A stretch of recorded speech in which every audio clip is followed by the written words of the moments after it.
Oh no, mic problems. There you go. There it is. Well, Beneil, I'm sure you've been asked this a million times, but you don't seem like someone that really pays attention to it. But the whole prelim, main card positioning, has that ever played a like? Have you ever thought about that in your? Nah, I didn't care much about it. The only thing that was like, okay, I'm gonna fight at 9:30 or I'm gonna fight at 10. That's the only thing that came to my mind. And plus, bro, I mentioned this before, but like Rodolfo Vieira, that was a guy that everybody's like. He came onto the jiu-jitsu scene when I was a purple belt, brown belt, and he just ran through everybody. So I had, I was a big fan of him. And then same thing with Bo. The way he wrestles, he had a different style coming out of Penn State. He didn't quite have the similar style. He had a lot of funk in his game, and like he was very fun to watch. So I was a fan of both of them. I had no issue with them being on the main card. Did you have any thoughts of the fans seemed more upset about like them being above you? Like the fans came to your defense more than anyone. Yeah, I didn't hear about that till later on, and I just thought that was really sweet. It's not often. I don't interact with my fans often, so it's not often I get to see too much from them. But that was really cool. It's genuinely appreciated. And Benoit, obviously one of the more violent fighters, as the fans say in the UFC. So I guess it's just like I see the big grin on your face. Is this the type of fight that you get excited for? Yeah, this is a good fight, man. It's exciting. He's a good fighter. He's very skilled. He's more experienced now, and I just think stylistically it's a fun fight for me. And I just, obviously I think I'm better, so I'm excited for the fight. It's when fans break him down, they always like point to his striking, and his opponents don't really look the same after they fight Benoit. But he has a lot of submissions in there too, and he has a pretty decorated ground game. So when you're breaking him down, I guess what stands out to you from his skill set? Yeah, when I watch him, I see more of a grappler, to be honest with you. But everybody sees him differently. I would say current culture is very short attention span. So what you see a lot of is his highlights. But if you watch the entirety of his fights, clearly he's a great grappler, very dominant in that, and I think something I need to watch out for. And you were already in the UFC when he made his debut, pro debut, I think. So at what point did he get on your radar? Was there like a fight you're like, all right, I'm gonna probably have to fight this guy at some point? Maybe the Matt Fravilla fight, maybe that one, or which one am I thinking of right now? Obviously, he fell short against Dustin, but I also saw him, fight Thiago Moises, and he had a very dominant performance with Thiago. So those were fights that came to my mind that made me think, oh, this could be a possible fight in the future. And like I said, you've been in this game for a long time, and I've asked this to guys like Charles and everyone. Like, at what point do you stop preparing for your opponent specifically because you've seen so many different styles and just kind of focus on yourself? I think it's always focus on yourself first, but maybe like an 80-20. Mostly on yourself and then 20% on your opponent, and then you make adjustments a little bit based on the opponent, but mostly you try to cover up your own holes. I think if you want to be a great fighter, you focus on your holes, and if you can fill those holes, that's when you become the most dangerous. But then again, you still have to study tape, see what your opponent does, how to react to it, and all that stuff. So you got to do all A through Z. And just last one for me, I think a win would put you second all-time lightweight wins, just behind Jim Miller. I think you're currently tied with Cowboy. So were you aware of that, and does stats like that even matter to you at this point? I mean, I wasn't aware of it, but it sounds cool. So it sounds very cool. Obviously, there's guys like even Cowboy. He had more wins because he went to 170 and whatever, and I'm sure there's other guys that fought in different divisions. But I mean, it's still cool. I still think it's really cool. So thank you for letting me know. You think you can catch Jim? I think he's at 24 right now. 24 wins? Yeah. I don't know, bro. That's a lot because he's not stopping. You know what I mean? If he decides to stop and I'm still feeling good, maybe. But if he keeps going the way he's going, I don't know. I think he said he wants like 50 UFC fights, and then that's a wrap. Come on, Jim. Take a break, man. But okay. Well, if that's what Jim wants, that's what Jim gets. Beneil right here, right in the front. Oh. Yeah. You mentioned that Benoit Saint Denis is known for his grappling. I mean, his last 2 matches, he dominated with his grappling. But you're an even more decorated grappler. Guys who have tried to grapple usually doesn't really work out for them. So do you expect him to maybe try to just keep it striking? Yeah, he could. Honestly, when you say more decorated, I don't really know. Because, I haven't grappled in an actual grappling match in so long. So I don't really know what that means anymore, more decorated. But I think in grappling, I have an advantage for sure. So he could go that route. And if he goes that route, that's fine. I have plenty of ways to deal with that. Yeah, when I'm talking about grappling, I mean, you've won world championships in grappling.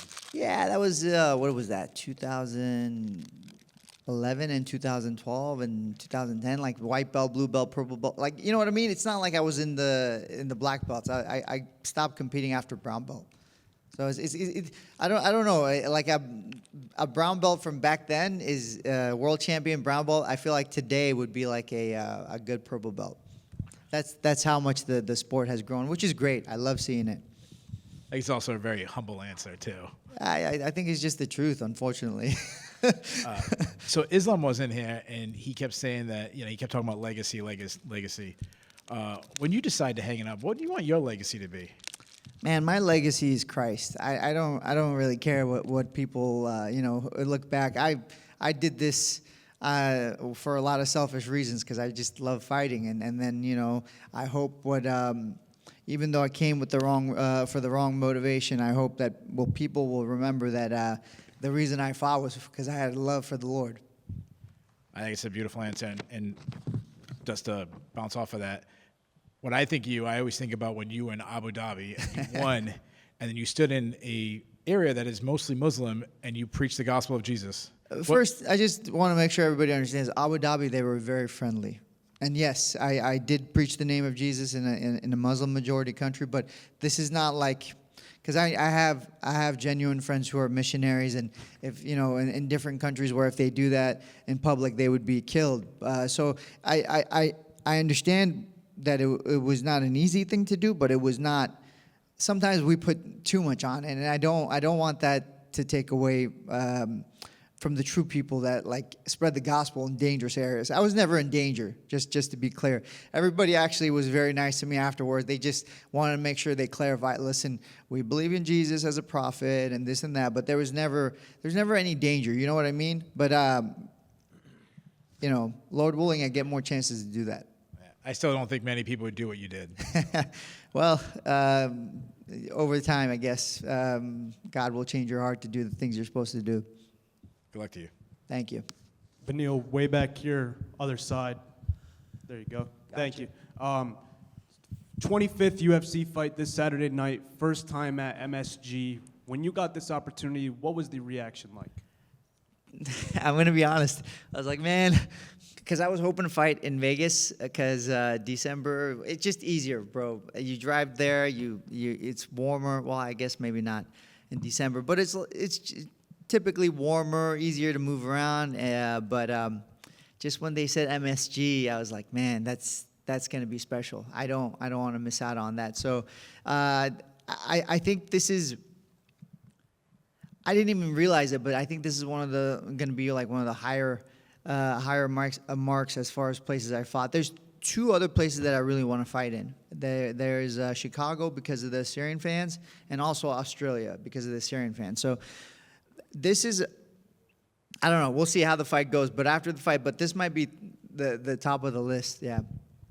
100%. In the lead up to this fight, it seemed like it was the second time that a rematch with Gamrot had been tossed around. So I'm just wondering, do you think that fight is inevitable to happen again?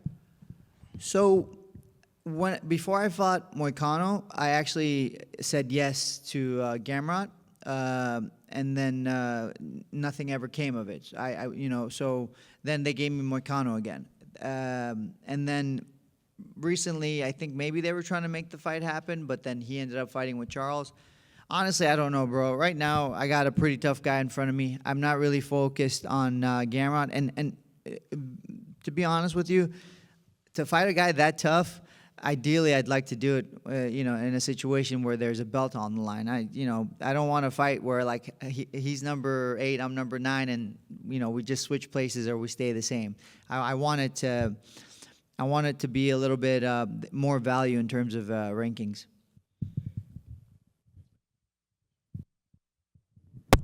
Just one more. Just kind of go off of that. I remember, like, when you were about to fight Charles, everyone kept asking about Islam next. And Yeah. you're like, bro, I'm about to fight Charles Yeah. Oliveira. So at this point in your career, is it annoying that everyone keeps asking you what's next, even though you have this fight in front of you? I wouldn't call it annoying. You know what's annoying is like, hey, you think this is your last one? It's like, bro, I don't know. You know what I mean? It's like, I'll let you know after the fight. But it's like, do you think this is your last one? I was like, I don't know, maybe. I think that was more annoying. Not annoying, but more difficult. Actually, annoying isn't the right word because it was actually challenging. You're asking me a question that I genuinely don't have an answer to, so it was very difficult to answer. It's like, hey, are you done? I don't know. I'm struggling with it. So, when people ask me something, I don't like to say I don't know. I don't think I don't know. Unless you genuinely don't know, it's not a good answer. I think this is just because I'm a father now, so I try to give clear answers. I don't know is not a great answer. So, but yeah, I think that was more difficult. As far as questions go, do you think this is your last one? That was the most difficult question or annoying. Beneil, just one more for you. Can you give us your breakdown and prediction for Jack Della Maddalena versus Islam Makhachev? Yeah, that's a really tricky one because originally I was leaning toward Makhachev, and then recently I've been just because I watch his fights, and sometimes he fights perfect, and then sometimes he gives up things, and you're just like, man, I can't believe he gave that up, right? So I don't know. Originally I was leaning toward Makhachev, but I think I'm leaning towards JDM now, but. We'll see. I really don't know because if JDM comes in and he's able to establish his fakes like he did with Belal and establish his range like he did with Belal, I think he's going to be a really difficult fight for Makhachev. And then Makhachev adjusting to 170 might not be that easy. I know it's easier to go up in weight, but adjusting isn't that simple. So. Yeah, I'm gonna lean with JDM, but not by much. All right, guys, thank you.